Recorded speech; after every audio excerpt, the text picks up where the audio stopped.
महाराष्ट्र प्रदेश Congress committee के प्रवक्ता राकेश शंकर शेट्टी ने मुलुंड रेलवे स्टेशन के पास एक दिवसीय उपवास शुरू किया।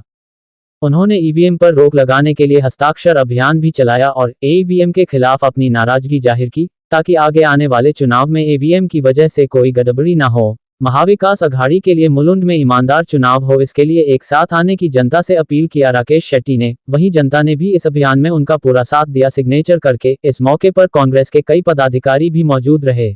कहना चाहेंगे आज उपोषण पे बैठे हैं, क्या वजह है और मुंबई खास करके मुलुंड में इस तरीके के धरना प्रदर्शन क्यों करना पड़ रहा है आपको? देखिए, आप लोग जैसे जानते हैं कि हाल ही में जो विधानसभा चुनाव हुआ और उसके जो नतीजे आए, ये नतीजे बहुत ही शॉकिंग है।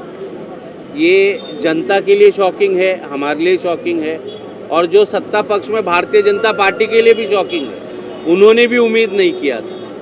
देखिए, 4 महीने पहले लोकसभा का रिज़ल्ट हमारे बीच है।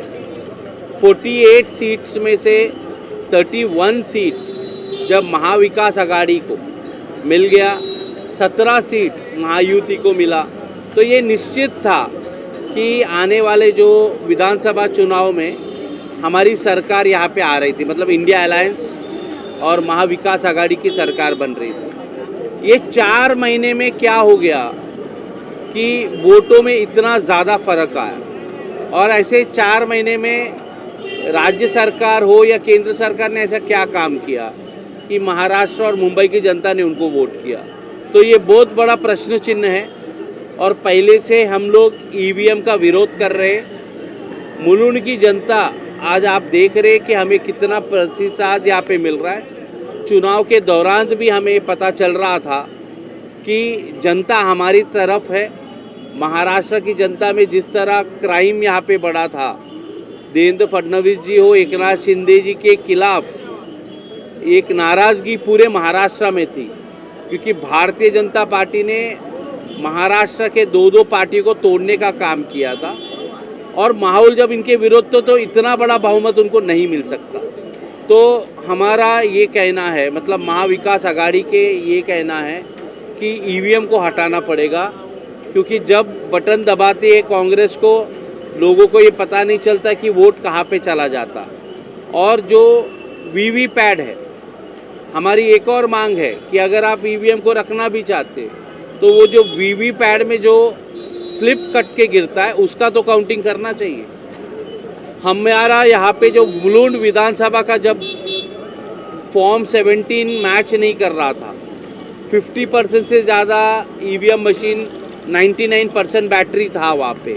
आप समझिए, इलेक्ट्रॉनिक आइटम आप सबके हाथ में है, बैटरी चार्ज करना पड़ता है। इलेक्शन कमीशन हमें ये बता रही है कि चुनाव के दिन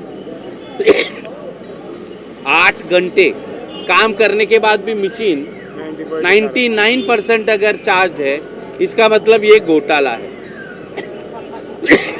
ईवीएम को हटाने की ये मांग है हमारी। जिस तरह से इलेक्शन कमिश्नर का अपॉइंटमेंट हुआ, जो नरेंद्र मोदी जी हो, लीडर ऑफ अपोजिशन होता है और चीफ जस्टिस ऑफ इंडिया होता है, मगर नरेंद्र मोदी जी ने चीफ जस्टिस ऑफ इंडिया को इस प्रोसेस से बाहर कर दिया और उन्हीं का एक कैबिनेट मिनिस्टर को उस पैनल में बना दिया, कमेटी मेंबर, जिसके कारण नरेंद्र मोदी जी और भारतीय जनता पार्टी का कोई भी कैबिनेट मंत्री मिलकर कोई भी इलेक्शन कमिश्नर को बना सकते हैं। मतलब कल उठ के संबित पात्रा को अगर इलेक्शन कमिश्नर बनाना है तो भी नरेंद्र मोदी बना सकते हैं। तो ये प्रोसेस गलत है। भारत एक दुनिया का सबसे बड़ा लोकतंत्र है और अगर इस लोकतंत्र को आप बचाना चाहते हैं और लोग विश्वास करें इस लोकतंत्र, तो आपको ईवीएम हटाना चाहिए। और यही मांग करते हुए आज हम लोग यहाँ पे एक दिन का उपोषण पे बैठे हैं।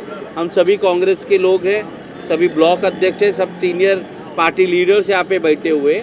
उसी तरह सिग्नेचर कैंपेन चल रही है। तो ये सिग्नेचर जो हम लोग लेंगे, ये इलेक्शन कमीशन को भेजेंगे और ये मांग करेंगे कि ईवीएम को बंद करना चाहिए।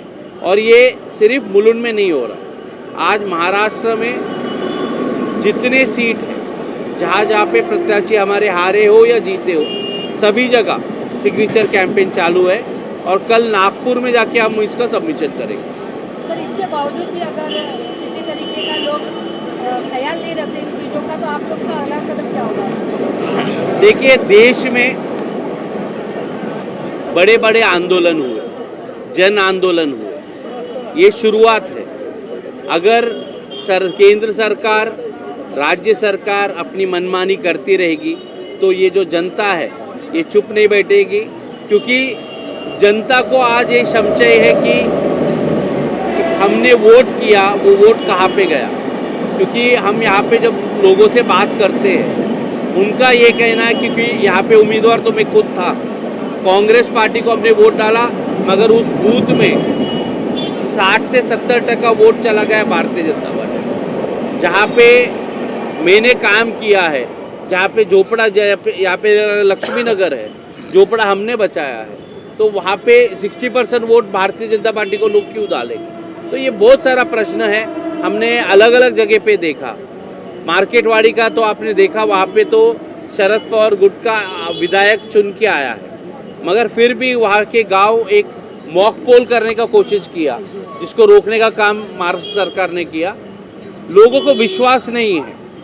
अगर सरकार के ऊपर विश्वास नहीं है, अगर ईवीएम के ऊपर विश्वास नहीं है, तो इलेक्शन कमीशन का ये दायित्व बनता है कि जनता का विश्वास अगर बैलेट पेपर पे है तो आपको उसको वापस लाना पड़ेगा।